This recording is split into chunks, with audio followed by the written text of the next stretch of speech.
আমরা ক্ষমতা পায় গেছি। আমরা এখন মনে করি যে আমার মুখতে আমি কথা বলি, আমার হাতটা আমি ধরি, আমার চোখটা আমি দেখি, আমার কানটা আমি শুনি, আমার পাতে আমি চলি। এটা এই আমিত্ব যতক্ষণ পর্যন্ত মানুষের অন্তর থেকে বের না হবে ততক্ষণ পর্যন্ত মানুষ রবের গোলামি করতে পারে না। চ্যানেলটি সাবস্ক্রাইব করে আমাদের সঙ্গেই থাকুন। আসসালামু আলাইকুম ওয়া রাহমাতুল্লাহি ওয়া বারাকাতুহু। وقضى ربك ألا تعبدوا إلا إياه وبالوالدين إحسانا إما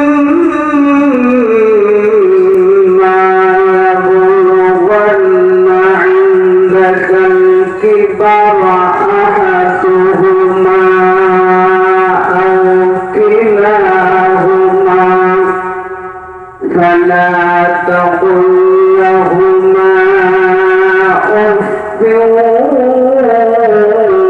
ولا تنهرهما وقل لهما قولا كريما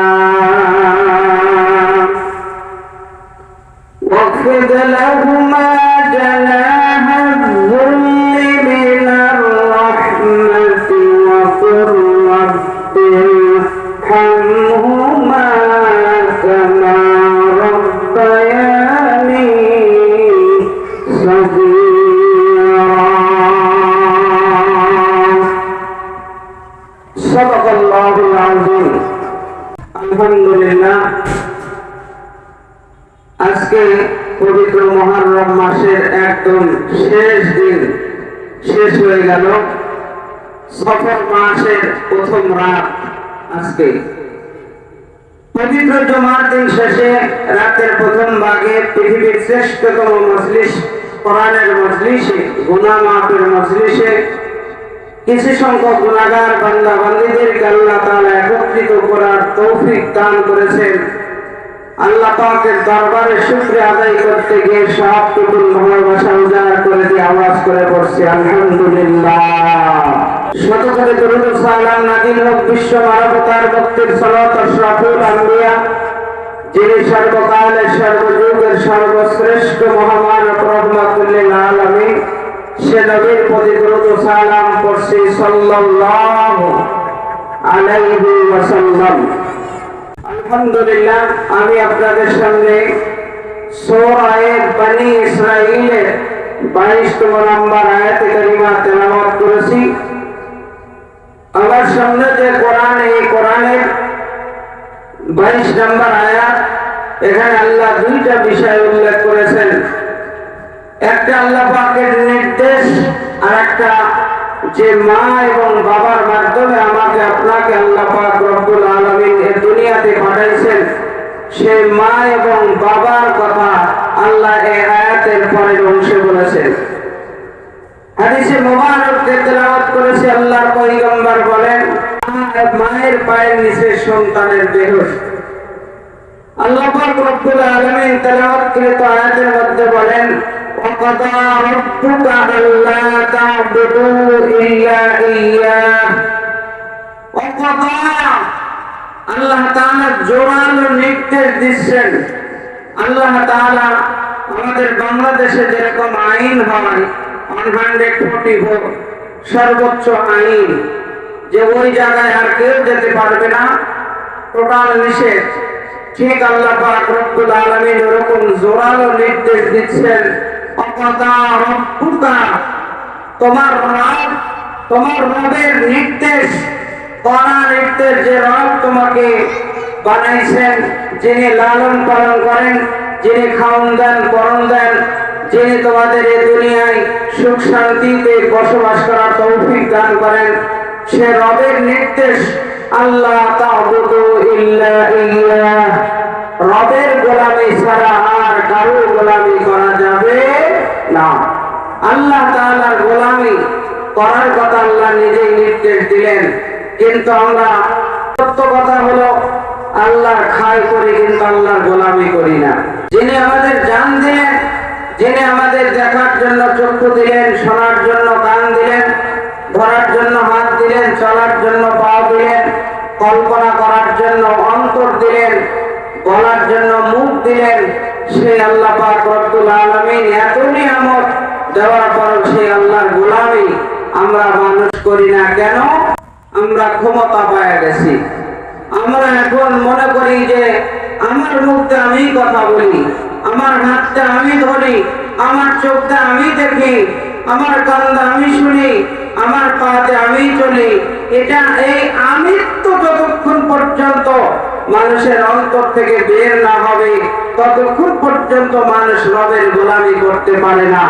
এই জন্য আল্লাহ পাক কোরআনে অন্য আয়াতের কারিমার মধ্যে বলেছেন, ইয়া আইয়ুহান নাস উবুদু রাব্বাকুমুল্লাযী খালাকাকুম ওয়াল্লাযীনা মিন ক্বাবলিকুম লাআল্লাকুম তাত্তাকুন। আল্লাহু আকবার। আল্লাহ বলেন, হে পৃথিবীর মানুষ, তোমরা ওই আল্লাহর গোলামি করো যিনি তোমাদের সৃষ্টি করেছেন, আমাদের সৃষ্টি করেছেন, এবং তোমাদের পূর্ববর্তী যারা এই জমিনে ছিল তাদেরকেও তিনি সৃষ্টি করেছেন। যারা ঘরের মালিক ছিল, জমির মালিক ছিল, বাড়ির মালিক ছিল, মার্কেটের মালিক ছিল, আজকে সব দুনিয়ার বস্তু দুনিয়াতেই রয়ে গেছে, ওই মানুষগুলা আর দুনিয়াতে নাই। আল্লাহ তাআলা তাদের মৃত্যু দিয়া বর্তমান যারা দুনিয়ায় অবস্থান করতেছে তাদেরকে বুঝাইলেন, তোমরাও একদিন এদের মতো বাড়িঘর ছেড়ে দিবা, চলে যেতে হবে। যতই বিদ্যা বুদ্ধি চতুরগুলি চালাকগিরি করো না কেন, তোমার যতই ক্ষমতা থাক, তোমার যতই অর্থ থাক, তোমাকে এই দুনিয়া একদিন না একদিন ছেড়ে যেতেই হবে। আওয়াজ করে বলছেন কিনা? আল্লাহ পাক রব্বুল আলামিন এখানে পূর্বের মানুষের কথা বলার কারণ হলো, যারা দুনিয়াতে আল্লাহর খায়া, আল্লাহ করে, আল্লাহর দেওয়া জীবন ব্যবস্থা কোরআন অনুযায়ী নিজের হায়াতের জিন্দেগি পার করছে, আল্লাহ পাক রব্বুল আলামিন তাদেরকে চিরস্থায়ী সুখের আবাসস্থল জান্নাত দান করছেন। বলে কোন সুবহানাল্লাহ। আর যারা দুনিয়াতে থাকিয়া দুনিয়ার খাওয়া দাওয়া ফুর্তি করো, দুনিয়া মস্ত করো, যা পারো তাই করে করিয়া হায়াতের জিন্দেগি বরবাদ করে দিয়েছে, রব্বুল আলামিন তাদেরকে দুনিয়া থেকে বিদায় হওয়ার পর জাহান্নামে করে পাঠাইছেন। এজন্য আল্লাহ পাক রব্বুল আলামিন বললেন, হে পৃথিবীর মানুষ, তোমরা ওই আল্লাহর গোলামি করো যে আল্লাহ তোমাদের সৃষ্টি করেছেন, তোমাদের পূর্ববর্তী মানুষদেরকেও সৃষ্টি করেছেন। পূর্বের মানুষগুলোর কথা, তাদের অবস্থান যদি তোমরা বিবেচনা করে হায়াতের জিন্দেগিতে সঠিক পথে চলিতে পারো, তাহলে তোমরা সম্ভবত মুত্তাকিন হইতে পারবা। জোরে বলুন সুবহানাল্লাহ। আল্লাহ পাক রব্বুল আলামিন এই কোরআন মানুষের জীবনের জীবন বিধান হিসেবে অবতীর্ণ করে মানুষকে জানা দিলেন, তোমরা কোন পথে তোমাদের সুখ শান্তি, কোন পথে তোমাদের নাজাত, এটা আল্লাহ কোরআনে বলে দিয়েছেন। সেই কোরআন থেকে আমরা দূরে থাকার কারণে অন্ধ মানুষ একা একা পথ চলতে পারে না, অন্ধ মানুষ একা একা পথ চলতে পারে না, কারো সাহায্য লাগে চলতে গেলে। আল্লাহ পাক বলেন, মানুষ তোমরা দুনিয়াতে আসো অন্ধকার, আর আলোর হাতিয়ার হলো কোরআন। এই কোরআন যাদের কাছে থাকবে তারা কোরআনের আলোতে হালাল হারাম, সত্য মিথ্যা, আল্লাহর পথ, শয়তানের পথ চিনে চিনে, জেনে জেনে হায়াতের জিন্দেগির রাত দিন আমল করে হায়াত শেষ করবে, তো জান্নাতের দরজায় গিয়ে পৌঁছে যাবে। জোরে কোন সুবহানাল্লাহ। আমার ভাইরা, আমার বন্ধুগণ, আল্লাহ পাক রব্বুল আলামিন तमाम পৃথিবীর মানুষকে জানিয়ে দিলেন, নবী গো, আমি আল্লাহ পাক কোরআনুল কারীম নাযিল করে तमाम পৃথিবীর মানুষকে জানিয়ে দিলাম, নবীজি তার রবের নির্দেশ হলো আল্লাহর ইবাদত ছাড়া, আল্লাহর গোলামি ছাড়া আর কারো গোলামি করা যাবে না। আমার বাবা ভাইরা, আমরা দুনিয়ার মধ্যে কত কাজ করি, হেদায়েত এত সহজ না। হেদায়েত চাওয়া লাগে, প্রচেষ্টা করা লাগে, তারপরে আল্লাহ পাক রব্বুল আলামিন সেটা দান করেন। আল্লাহর পয়গম্বরের একজন সাহাবী দুনিয়ার ভিতরে আল্লাহকে তালাশ করতেছিলেন, আল্লাহর সত্য দ্বীন ইসলামকে তালাশ করতেছিলেন। পারস্য দেশের মধ্যে তার জন্ম, সে একজন অগ্নি পূজকের ঘরে তার জন্ম। সে খ্রিস্টানদের গির্জার মধ্যে বেশি বেশি সময় দিত। হঠাৎ তার অন্তরের মধ্যে খেয়াল হলো, আমি যে এই খ্রিস্টানদের গির্জার মধ্যে বসে বসে আমি তাদের কিতাবগুলো শুনি, একজন হক তালাশকারী হিসেবে আমার কি দায়িত্ব কর্তব্য সেটা পালন করতে হবে। এই চিন্তা করতে করতে আল্লাহ গোলাম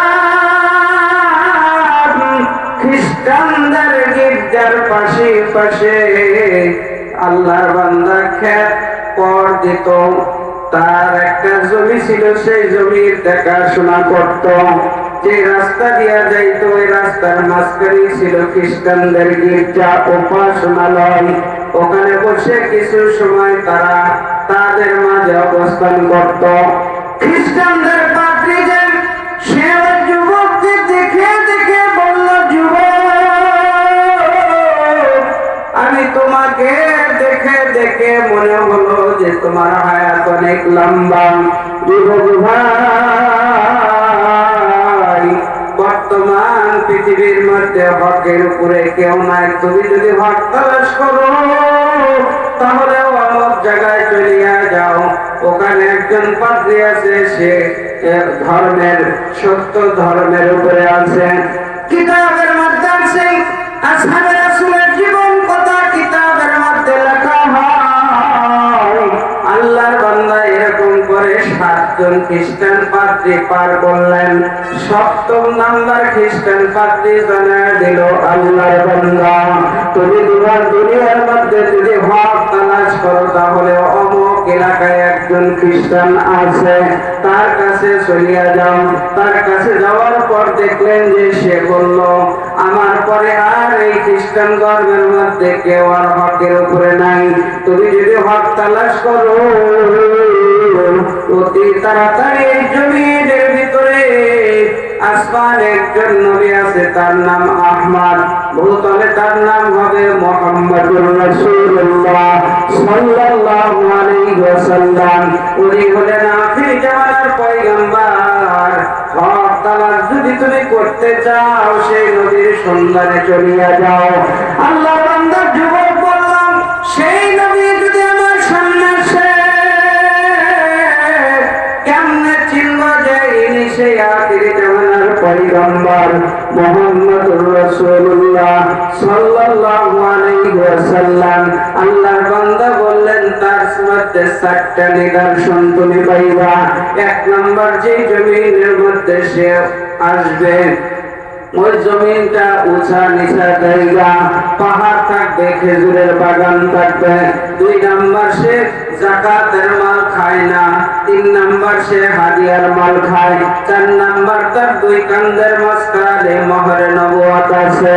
এই 4টা নিদর্শন যদি তুমি পাও, বুঝতে হবে ওটাই হলো আখিরি জামানার পয়গম্বর নবী মুহাম্মদুর রাসূলুল্লাহ সাল্লাল্লাহু আলাইহি ওয়াসাল্লাম।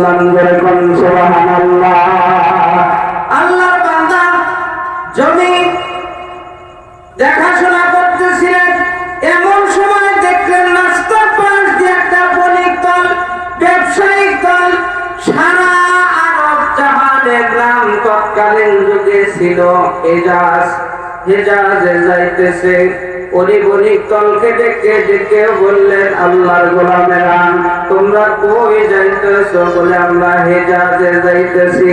ভাইজান তোমরা হিজাজে যাচ্ছ, আমাকে নিয়ে যাও, আমার কিছু টাকা পয়সা আছে, টাকাগুলো তোমাদের দিলাম, বিনিময়ে তোমরা আমাকে হিজাজে পৌঁছে দাও। লোভী বণিক চিন্তা করলো টাকা তো আমাদের দিচ্ছে, লোকটা তো পথ চলে না, লোকটা মনে হয় বিপদগ্রস্ত, লোকটাকে ধোঁকা দেওয়া সহজ হবে, তাই তার কাছ থেকে টাকা নিয়ে তারা আবার অন্য একটা দলের কাছে তাকে বিক্রি করে দিল। এবার সে গোলাম হয়ে গেল। হযরতে সালমান ফারসি রাদিয়াল্লাহু তাআলা আনহু গোলাম হয়ে গেলেন। মদিনার মধ্যে তার মালিক তাকে নিয়ে গেলেন। নিয়ে যাওয়ার পর মালিক তাকে খেজুরের বাগান পরিচর্যার জন্য দায়িত্ব দিল। হযরতে সালমান ফারসি রাদিয়াল্লাহু তাআলা আনহু মাঠের ভিতরে যাওয়ার পর মনে মনে খুশি হয়ে গেলেন, আবার মনে মনে চোখ ডুকরে ডুকরে কেঁদে উঠলো। হাসার কারণ হলো ওই যে খ্রিস্টান পাদ্রী একটা নিদর্শনের কথা বলছে, ওই একটা নিদর্শনের এক নাম্বার হলো যে জমিনে নবী আসবে, ওই জমিনটা উঁচা জায়গা থাকবে, খেজুরের বাগান থাকবে। আমি তো খ্রিস্টান পাদ্রীর কথা মতে সেই জায়গা পেয়ে গেলাম। আল্লাহর বান্দা আবার মনে মনে দুঃখ করলেন, হলো কারণ হলো সে গোলাম হয়ে গেল। অন্য একজন মানুষের আমি গোলাম, অথচ আমি গোলামের জিনজির থেকে মুক্তি পাওয়ার মতো আমার কোনো অর্থ করি নাই। আল্লাহ বান্দা তার মালিকের খেজুরের গাছ পরিচর্যা করতেছিলেন। বিকাল বেলা যখন মালিক আসলো, কাজ থেকে তাকে বিরত করলেন। পরের দিন আবার কাজ করলেন। এরকম কাজ করতে করতে একদিন খেজুরের মাথায় উঠে, খেজুর গাছের মাথায় উঠে ডাল পরিচর্যা করতেছিলেন। এমন সময় মালিকের 8-10 বছরের একটা বালক বাচ্চা ছিলেন। ডেকে ডেকে বললেন, আব্বা যান আপনি যাবেন না, আখির জামানার পয়গম্বর মক্কা থেকে মদিনায় আগমন করতেছে। ও বাবা, মদিনার নারী পুরুষ যুবক বৃদ্ধ বনিতা সকলে নবীর পাগল, সবাই নবীকে আহলান সাহলান মারহাবান জানানোর জন্য গেছে, আপনি যাবেন না? হযরত সালমান ফারসি রাদিয়াল্লাহু তাআলা আনহু গাছের উপর থেকে লাফিয়ে নিচে নামলেন। ছোট্ট বালককে ডেকে ডেকে বললেন, ছোট ভাই কি জানো তুমি বললা নবীর কথা? মালিক তার ধমক দেয়া বললেন, তুই কাজের লোক, তোর কাজ করা তোর কাজ, তুই কে আসলো কে গেল এটা তোর জানার বিষয় নাই। হযরত সালমান ফারসি রাদিয়াল্লাহু তাআলা আনহু সারাদিন কাজ করিয়া বিকালবেলা মালিকের কাছ থেকে কিছু খেজুর নিয়া নবী আমার মক্কা থেকে মদিনায় গেলেন। যাওয়ার পথে কুবা নামক পল্লীতে অবস্থান করলেন। সেই কুবা পল্লীতে হযরত সালমান ফারসি নবীর জন্য খেজুর নিয়ে গেলেন। যা বললেন, ইয়া রাসূলুল্লাহ, ইয়া হাবিবাল্লাহ, আমার পক্ষ থেকে এটা যাকাতের মাল আপনাকে দিলাম। আল্লাহর পয়গম্বর বললেন, ও পথিক, না মাশাআল্লাহ, আমরা নবীদের দল, আমরা যাকাতের মাল খাই না। আল্লাহর পয়গম্বরের এই অবস্থান দেখে হযরত সালমান ফারসি দুইটা নিদর্শন পেয়ে গেলেন। এক নম্বর নিদর্শন, যেই জায়গায় নবী আসবে ওইটা হলো পাহাড় পর্বত আর খেজুরের বাগান। আর 2 নম্বর নিদর্শন, তিনি যাকাতের মাল খায় না। দুইটা নিদর্শন পেয়ে গেলেন। তৃতীয় দিন আবার সারাদিন কাজ করিয়া বিকালবেলা আবার কিছু খেজুর নিয়া সেই কোবা পল্লীতে আসিয়া বিশ্ব নবী মুহাম্মদুর রাসূলুল্লাহ সাল্লাল্লাহু আলাইহি ওয়াসাল্লামকে ডেকে বললেন, ইয়া রাসূলুল্লাহ হাদিয়াতুল্লাকা, এটা আমার পক্ষ থেকে আপনার জন্য হাদিয়া। আল্লাহর পয়গম্বর হাদিয়া নিজে খাইলেন, সাহাবায়ে কেরামকে খাওয়াইলেন। 3 নাম্বার নিদর্শন পুরো হয়ে গেল। এবার সালমান ফারসি নবীর চতুর্দিক ঘোরা আরম্ভ করছে। আল্লাহর পয়গম্বর চাদর গায়ে দিয়ে বসে আছেন, এমন সময় হযরত জিবরাইল আসিয়া নবীজি চাদর দিয়ে পুরা শরীরটা আবৃত করে আছেন। হযরত সালমান ফারসি হক তালাশ করতেছে, কেমনে হক পাওয়া যায়। হযরত সালমান নবীর মোহরে নবুয়ত দেখার জন্য চতুর্দিক ঘুরতেছে। ঘুরতে ঘুরতে যখন হযরত জিবরাইল আসিয়া আল্লাহর পয়গম্বরের দুই কাঁধের মাঝখানে মোহরে নবুয়তকে চাদর সরায়া দেখা দিলেন, সালমান ফারসি একটা সুমা দিয়া আল্লাহর পয়গম্বরের পাগনা করলেন।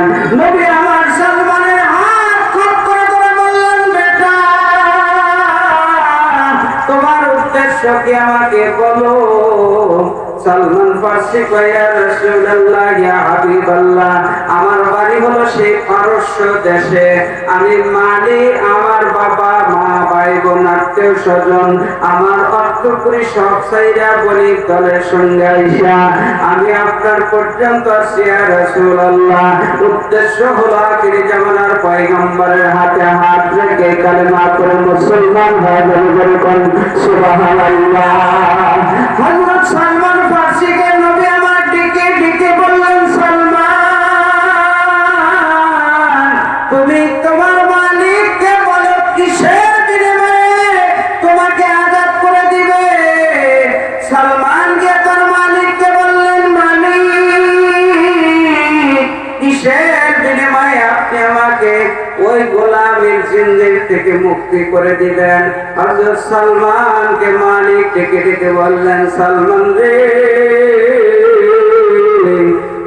আমি তোমার মতো গোলামকে ছাড়তে চাই না, তারপরেও যদি তুমি আমার শর্ত পূরণ করো আমি তোমাকে মুক্তি দিতে পারি। 3টা শর্তের কথা বললেন। 1 নম্বর শর্ত, 300 খেজুর গাছের বাগান লাগায় দিবা। যেদিন এই খেজুর গাছের মধ্যে খেজুর লাগবে ওই দিন তোমাকে আমি মুক্তি দেব। আর 2 নাম্বার হলো আমাকে তুমি 40 উকিয়া স্বর্ণ মুদ্রা দেওয়া লাগবে। 40 উকিয়া হলো 40 ভরির চাইতেও বেশি। সালমান মনে মনে কেঁদে ফেললেন। আল্লাহর পয়গম্বরের দরবারে মন খারাপ করে হাজির হইলেন। নবী আমার জিজ্ঞাসা করলেন, সালমান তোমার মালিক তোমাকে কি শর্ত দিছে? মালিক আমাকে যে শর্ত দিছে ওই শর্ত আমার জিন্দেগিতেও কোনোদিন পূরণ করতে পারবো না। আল্লাহ নবী বললেন, বেটা বলো কি শর্তের বিনিময়ে তোমার মালিক তোমাকে আযাদ করে দিবে। সালমান কয়, ইয়া রাসূলুল্লাহ, আমার মালিক 300 গাছের খেজুরের বাগান লাগাইতে বলছে। তোমার মালিককে গিয়া বলো ক্ষেত পরিচর্যা করতে, ক্ষেত যেন লাগানোর উপযুক্ত করতে পারে। আল্লাহর পয়গম্বর সাহাবীদের কাছ থেকে খেজুরের বিচি নিলেন। এরকম নিতে নিতে যখন ওই পরিমাণ ক্ষেতে লাগানোর পরিমাণ হয়ে গেল, নবী আমার সাহাবায়ে কেরামকে নিয়ে সালমানের মালিকের খেজুরের বাগানে চলে গেলেন। যেই বাগানের ভিতরে বিচি লাগানো হবে ওই বাগানে সাহাবায়ে কেরাম সহ আল্লাহর পয়গম্বর নিজের হাত দিয়ে খেজুরের বিচি লাগানো শুরু করলেন। বাজাজি একটা খেজুর গাছ আল্লাহর পয়গম্বরের ওই নিজের হাতে যে বাগানে খেজুর লাগাইলেন ওই বাগানের ভিতরে একটা খেজুর গাছ হয় নাই, 299টা হয়েছে আর একটা হয় নাই। কিতাবের মধ্যে আছে ওই খেজুরের বাগানে কেউ বলেছেন 3 মাস, কেউ বলেছেন 15 দিন, কেউ বলেছেন 6 মাস, মতান্তরে আছে। যাই হোক অল্প কিছু দিনের মধ্যে খেজুর গাছ বড় হয়ে গেল, খেজুর ধরে গেল, কিন্তু একটা গাছ হলো না, মরা হলো। মালিক মনে মনে খুশি, হায় রে এত সুন্দর গোলামকেও আজাদ করে দেওয়া লাগলো না। বাকি আমরা 299টা খেজুরের গাছ পেয়ে গেলাম। হযরতে আল্লাহর পয়গম্বর সাহাবায়ে কেরামকে ডেকে ডেকে বললেন, সাহাবীরা, তোমাদের মধ্যে এই লাইনের খেজুরের গাছ কে লাগাইছো বাবা? হযরত ওমর রাদিয়াল্লাহু তাআলা আনহু বলেন, ইয়া রাসূলুল্লাহ, এইটা আমি চোখ বন্ধ করে লাগাইছিলাম। নবী আমার নিজে হাত দিয়ে ওই গাছ উঠায় আবার লাগানোর সাথে সাথে ওই গাছ তাজা হয়ে যায়, গাছে ফল আসা শুরু করে। বলে করি সুবহানাল্লাহ। সালমানের মালিক 1 নম্বর শর্ত পূর্ণ হয়ে গেল। 2 নম্বর, সালমান আমার দরবারে থাকো। সালমান নবীর দরবারে অবস্থান করলেন। একটা স্বর্ণের তলা আসলো। আল্লাহর পয়গম্বর বললেন, সালমান, এটা নিয়ে তোমার মালিককে দাও। ইয়া রাসূলুল্লাহ, আমার মালিক তো 40 ভরির চাইতেও বেশি চাইছে, এত অল্প স্বর্ণ। আল্লাহর পয়গম্বর বললেন, এটা তোমার মালিককে গিয়ে ওজন করতে বলো। আল্লাহর নবীর হাতের স্বর্ণ সালমান নিয়ে যখন তার মালিককে দিলেন, আর মালিক ওজন করলো। আল্লাহ পাকের নবীর হাতের বরকতে ওই অল্প স্বর্ণ আল্লাহ 40 ভরির চাইতেও ভারী বানায় দিলেন। যেরকম সুবহানাল্লাহ। এভাবে করে হাত তালাশ করে হযরত সালমান ফারসি নবীর সাহাবী হওয়ার সৌভাগ্য পেলেন। আর আল্লাহ তাকে চিরস্থায়ী জাহান্নাম থেকে বাঁচায়া চিরস্থায়ী জান্নাতের মালিক সালমানকে বানায় দিলেন। এ কথাই আল্লাহ পাক বলেছেন, ওয়াকাদা রাব্বুকা আল্লা তা'বুদু ইল্লা ইয়্যাহু ওয়া বিল ওয়ালিদাইনি ইহসানা ইম্মা ইয়াবলুগান্না ইনদাকাল কিবারা আহাদুহুমা। আল্লাহ পাক রব্বুল আলামিন বললেন, আমার ইবাদতের পর তোমরা তোমার মা বাবার খেদমত করো। সৃষ্টি উপকারের জন্য দান করে। হয়তো ওই উপকারটা আমার বোঝা আসে না, কিন্তু কারো না কারো উপকারের জন্যই আল্লাহ দান করেছে। সব সময় তো আমরা খালি আমাদের ভালোটাই চাই, অন্যের ভালোটা চাই না, তো এই জন্য বোঝা আসে না। আমি আপনাদের সামনে আলোচনা করতেছিলাম, আল্লাহ পাকের গোলামি ছাড়া আর কারো গোলামি করা যাবে না। আল্লাহ পাকের ইবাদতের পরেই মা বাবার খেদমত করতে হবে। আল্লাহ পাক রব্বুল আলামিন কোরআনুল কারীমের মধ্যে বলেন, ওয়াসাইনাল ইনসানা বিওয়ালিদাইহি। আল্লাহ পাক রব্বুল আলামিন মানুষদেরকে জোরালো নির্দেশ দিচ্ছেন যে তোমরা তোমার মা বাবার খেদমত করো। কারণ তোমার দুনিয়াতে আসার পথে তোমার মা এবং তোমার বাবা সবচেয়ে বেশি কষ্ট করেছে। এই জন্য মা বাবাকে আল্লাহ তাআলা অগ্রাধিকার দিয়েছেন যে আমার ইবাদতের পরে তোমরা মা এবং বাবার খেদমত করো। কিন্তু আমাদের এই জগতের ভিতরে অনেক মানুষ আছে যারা যে মা বাবার মাধ্যমে দুনিয়াতে আসছে, সেই মা বাবা অবহেলিত। মা বাবার খেদমত করা তো দূরের কথা, দেখতেই পারে না।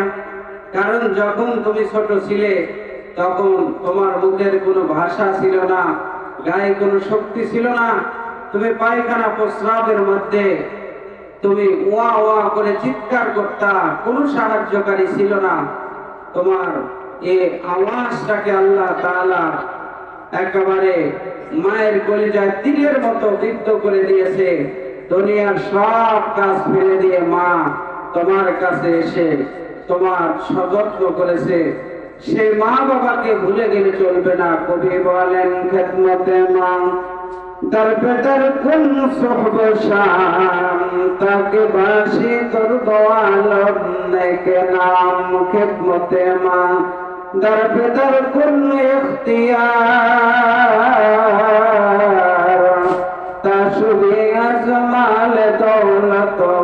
ইখতিয়ার। আল্লাহর বান্দা কবি বলেন, ও দুনিয়ার সন্তানেরা, দুনিয়ার ভিতরে যদি তোমরা সুখ শান্তি চাও, টাকা দিয়া সুখ শান্তি পাইবে না। কত টাকা লাগে দেখো, তারা বিভিন্ন টেনশনের মধ্যে আছে, অশান্তির মধ্যে আছে।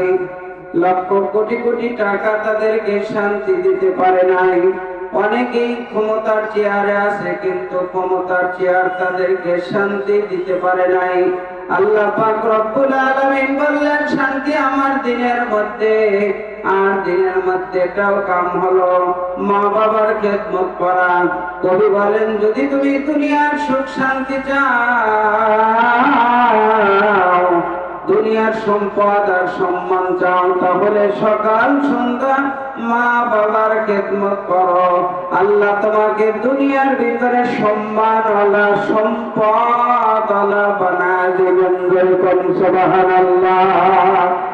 নবীর সাহাবী হযরত আলকামা রাদিয়াল্লাহু তাআলা আনহু মুমূর্ষ অবস্থায় তার জীবন চলে যায়। এমন সময় তার বিবির চিন্তা হলো, আমি বিশ্ব নবীর দরবারে যাই। আল্লাহর পয়গম্বর যদি আমার স্বামীর শেষ মুহূর্তে কালেমার তালকিন করে, তাহলে মনে হয় যে আমার স্বামী কালেমা পড়তে পড়তে মৃত্যুবরণ করবে।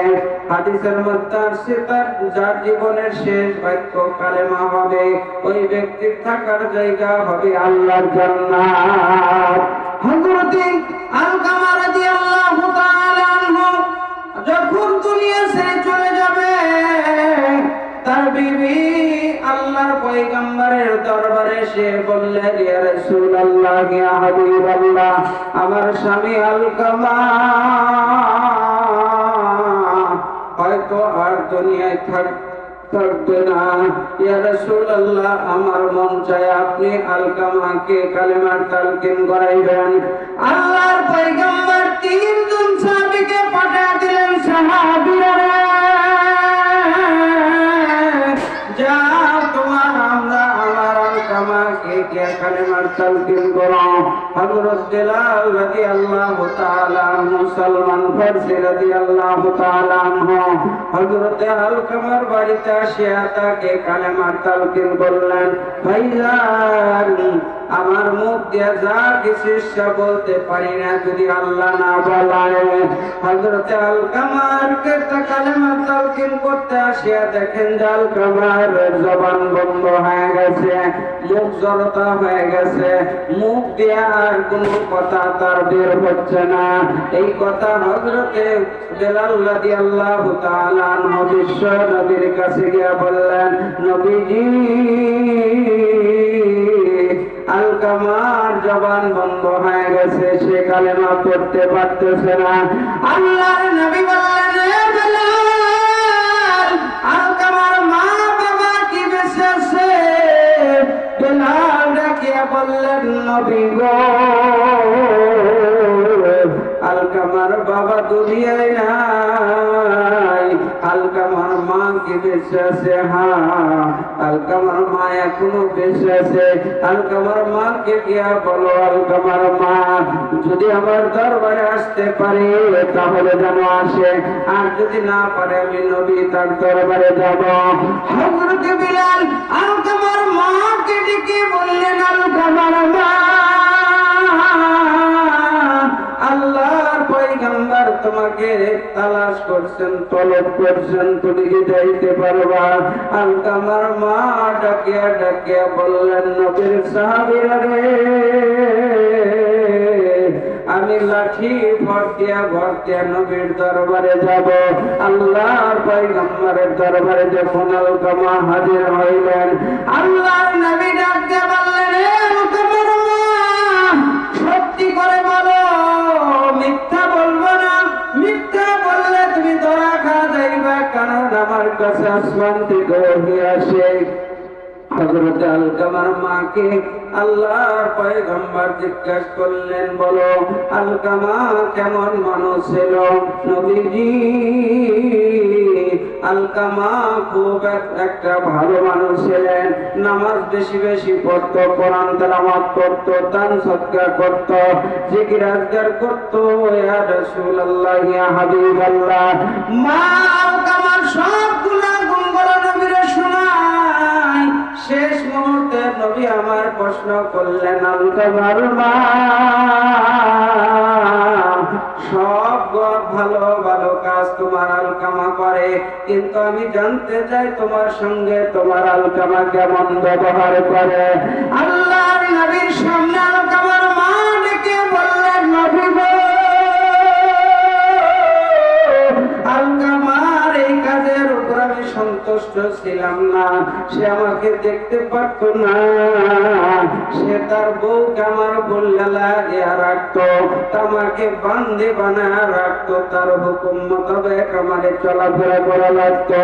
আলকামার মার সামনে নবী আমার ডেকে বললেন, বেলাল রে, অনেকগুলা লাকড়ি এক জায়গায় করো, আর লাকড়ির মধ্যে আগুন লাগায় দাও, জ্বলন্ত আগুনের মধ্যে আলকামারে ফালায়া দাও। আলকামার মা একটা চিৎকার দিয়েছেন, ইয়া রাসূলুল্লাহ, ইয়া হাবিবাল্লাহ, আরে মা,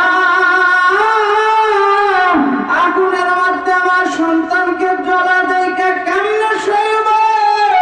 আলকামার মাকে নবী আমার ডেকে বললেন, আলকামার মা, যদি তোমার সন্তানের অপরাধগুলো তুমি মাফ না করে দাও, তোমার অসন্তুষ্টি অবস্থায় যদি আলকামা মারা যায়, জাহান্নামের আগুন ছাড়া তার কপালে কিছুই জুটবে না। আলকামার মা, তুমি যদি মাফ করে দাও, আলকামাকে আমার আল্লাহ মাফ করে দিবে।